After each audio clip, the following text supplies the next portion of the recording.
Hi guys, Matt Schlicht from Zapchain here, and I'm here with Nick Tomaino, Business Development Manager at Coinbase, which is one of the largest Bitcoin companies, if you are not already on there. So welcome. Thanks for having me. Thank you for helping us with the Bitcoin course and helping us educate the millions of people about Bitcoin. Absolutely. Happy to be here. So tell us a little bit about Coinbase. So Coinbase, our mission as a company is to make Bitcoin really easy to use for mainstream consumers, merchants, and developers. So if you think about companies like Netscape and AOL, what they did for the internet, which was take this really difficult to use technology for mainstream users and bring it to the masses, that's essentially what we're doing at Coinbase, is bringing the Bitcoin technology, which for the first 5 years has been something relatively difficult to use for a non-technical user, and bring that to the masses. Right, and you're doing it with over $30 million in capital and over 40 employees now, I think. Like you're one of the fastest growing Bitcoin companies. That's right, yes. When I started last November remotely, we had 10 employees, and now we're up to, I think, over 45. We're adding an employee or two new each week, so it's been exciting. And now in an amazing office, if you can see out the window. This is what you probably just do better work. Yeah. Like looking at this, you're like, I can see everything. Absolutely, yeah, it's a pretty sweet office for sure. A big upgrade from our last office, which was a 2-story loft. So. Which still sounds pretty cool, Yeah. but like this is definitely way better. Yeah. So how did you get into Bitcoin?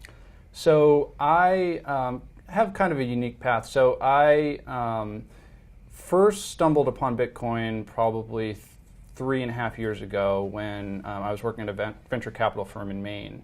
And it was kind of at the intersection of my two passions, which are finance and technology. And I majored in econ in undergrad, and then worked at a venture capital firm focused on technology. So I've always been like a big message board guy and big on Reddit. And I think I first stumbled across it on Reddit. And it was kind of a curiosity for a couple years, but not something that I really was passionate about diving into.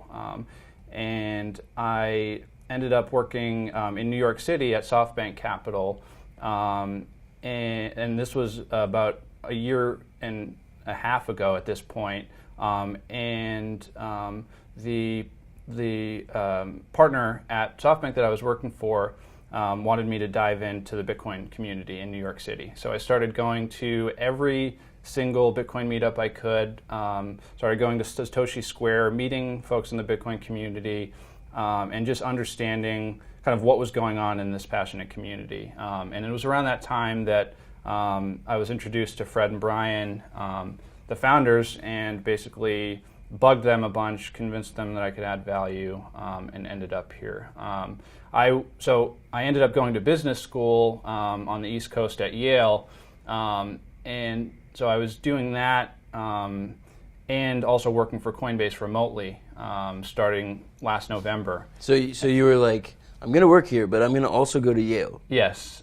So I ended up starting Yale, and then about 2 months in, got really passionate about Bitcoin, and like that's all I wanted to think about. So I ended up, while I was at Yale, spending much more time on Bitcoin than actually at Yale. So did you stop going to Yale? So yes, so I ended up moving out to San Francisco in May, and after about a month decided that I didn't want to go back to Yale. And so now I'm fully on board at Coinbase full time and deferred at Yale. So I think that was a good choice. I think so too. Yeah, it was really a no-brainer for me. And I mean, I've thought a lot about like making this decision, and to me, when thinking about like why I went to Yale in the first place, a lot of it had to do with wanting a stamp of approval. That's like a big reason that people go to business school, I would say. It's fun too, and you meet a lot of really smart people, but the stamp of approval is big. And when thinking about Bitcoin and how Bitcoin changes the world, I believe that stamps of approval are going to be increasingly unimportant. So when you think about financial services and how transactions are exchanged and how value is transferred across the world, historically, you've always needed a trusted third party, right? And when it comes to these trusted third parties, like brand is very important and stamp of approval is very important. But Bitcoin is the first technology that enables trustless transfers, right? Two individuals that don't know each other can exchange value without a trusted third party.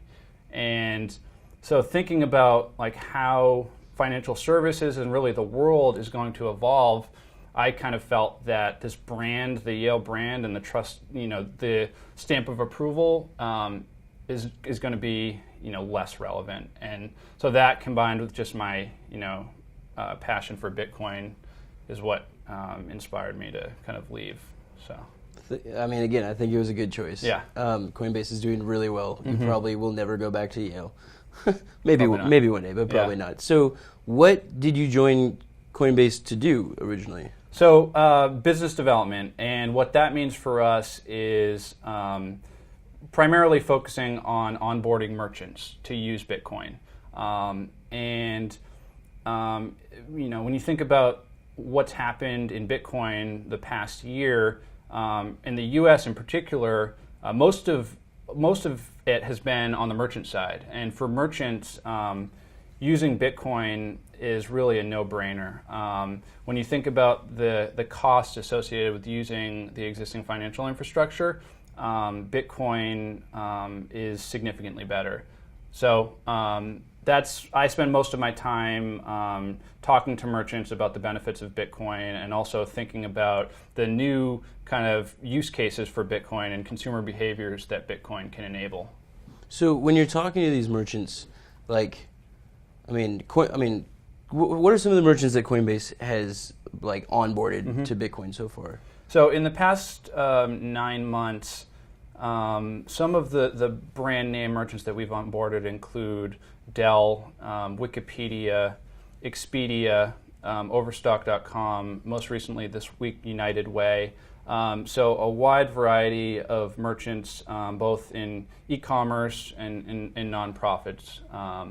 Those are kind of two of the big segments right now. Well, and these are big names. Everybody watching has probably heard of every single company you just mentioned. Yep. Which is crazy because last year that wasn't true. Mm-hmm. This year it is true. Yep. That's 5-6 years ago Bitcoin wasn't even a thing. Yep. And now they're accepting this new currency. It's pretty crazy. So when you're on the phone with them or you're going and meeting with them and you're talking to Overstock, what most people, when they think of Bitcoin, they don't know what it is and they think, oh, this is magic internet money. Yeah. I don't exactly know what it is. Maybe it's not real. Yep. But now you're talking to Overstock and you're like, Overstock, you should be integrating, you should be accepting Bitcoin. Yeah. What do you tell them that gets them to do that? Yeah. Well, the awesome thing for us, I would say, is that most of the big brand name merchants that we've onboarded thus far have come to us. So it's been someone internal at Overstock, like Patrick Byrne, the CEO, or at Dell, or most of these big companies have had an internal champion that was really passionate about Bitcoin, and then it was just about finding the right partner. And for most of these big merchants, we're the clear right partner.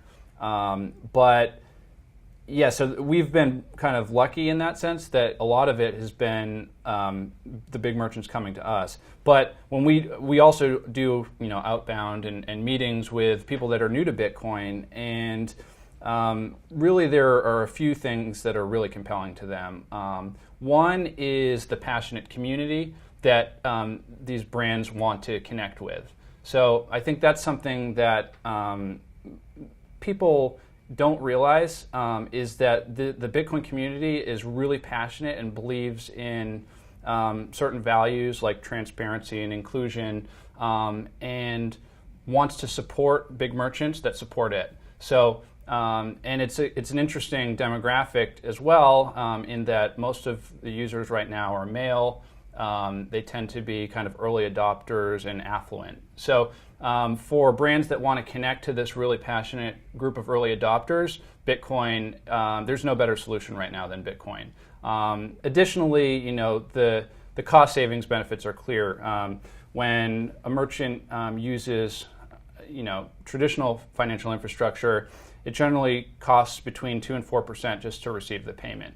And with Bitcoin, any merchant can use our tools for free, receive payments from anywhere in the world instantly and for free, and so that 2 to 4% savings is pretty significant. Right. Additionally, and this is something that people not in payments don't realize, is that chargebacks and fraud are a huge pain point for merchants.